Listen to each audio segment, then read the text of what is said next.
You know, there's this invisible mental framework that's quietly shaping your entire reality. It's this powerful force that kind of dictates how you see yourself, how you see the world, and what you believe about your future. So, let me ask you this. Ever feel just trapped? Stuck on a mental treadmill, caught in a cycle of negative thoughts that you just can't seem to shake? You know the ones? Thoughts about yourself? The ones that whisper you're not good enough? Or thoughts about the world, and it's just this harsh, unfair place. And of course, about your future, that it's probably going to be bleak and hopeless. Yeah, that whole looping pattern, it can feel like this massive weight, right? And it's something so many of us go through, but we never really have the words to describe it. Well, it turns out psychologists do have a name for this. It's called the Cognitive Triad.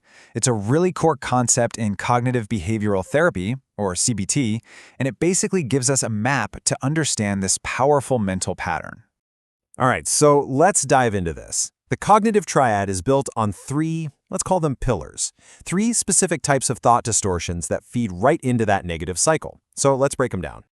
Okay, first up, we've got something called arbitrary inference. What is that? Well, it's essentially just jumping to a conclusion. And not just any conclusion, it's almost always the worst possible one, with pretty much zero evidence to back it up. That's why people often call it mind reading, because you're just assuming you know exactly what someone else is thinking. And here is a perfect example. I'm sure we've all been there. You send a text, minutes go by, nothing. Now, does your brain think, oh, they're probably busy or in a meeting? Nope. It goes straight to, they're definitely mad at me. That right there, that's a textbook case of arbitrary inference. The second pillar is selective abstraction. Think of this one like having a mental filter that only lets the negative details get through. You kind of zero in on one bad thing, and it completely poisons your view of the whole experience. So imagine you give a presentation. You absolutely crushed it. 9 people tell you it was fantastic, but one person gives you a minor critique.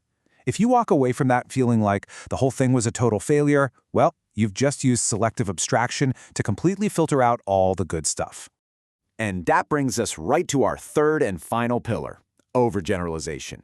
Now, this is where our minds take one single isolated event and blow it up into some kind of universal rule. A single little setback can suddenly feel like a life sentence. For example, let's say you fail one test in a class. Overgeneralization is that little voice that immediately chimes in with, see, I'm just not good at this subject at all. It takes one single piece of evidence and just unfairly expands it into this sweeping, permanent belief about who you are. So, now we've identified these 3 patterns, and you can probably see how they all lock together, can't you?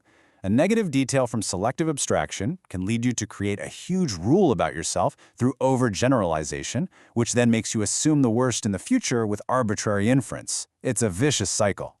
But this isn't just an interesting psychology lesson. This knowledge is a super practical tool for change, so let's see how we can actually put it into action. And this really gets to the core of it all. You can't challenge a pattern you can't see.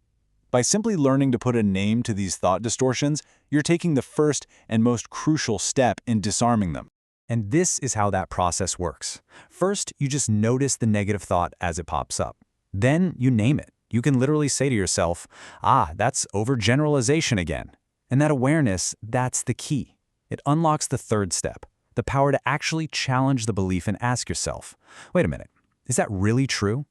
It's all about creating that tiny bit of space between the thought and your reaction. And that space, that's where all the change happens. So the crucial point here is this. Those overwhelming negative thoughts aren't just random noise. They often follow these really predictable patterns. The Cognitive Triad gives us a language, a framework to see them clearly. And just remember, naming a pattern is always the first step to changing it. So I'll leave you with this final thought. Now that you can name them, arbitrary inference, selective abstraction, and overgeneralization, which of these patterns do you think you'll notice first in your own thinking? Something to think about.